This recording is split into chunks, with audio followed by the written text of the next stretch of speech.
Kita ke sorotan lain, Unit Pelayanan Perempuan dan Anak Polresta Balikpapan menangkap 4 tersangka pelaku pelecehan seksual terhadap anak di bawah umur. Miris, salah satu tersangka yakni kakek berusia 72 tahun yang melecehkan anak berusia 11 tahun di musola. Unit Pelayanan Perempuan dan Anak Polresta Balikpapan menggelar konferensi pers soal penangkapan pelaku kekerasan seksual terhadap anak sepanjang bulan Agustus 2023.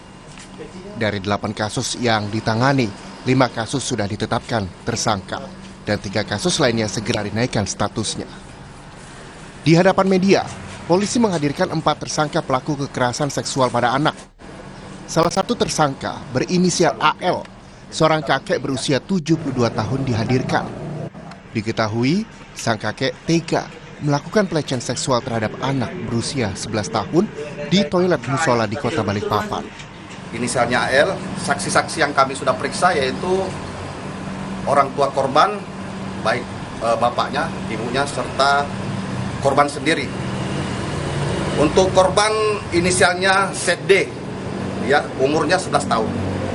Kronologis kejadiannya, tersangka pada saat itu memanggil korban masuk ke dalam salah satu musola yang ada di Kampung Baru Tengah.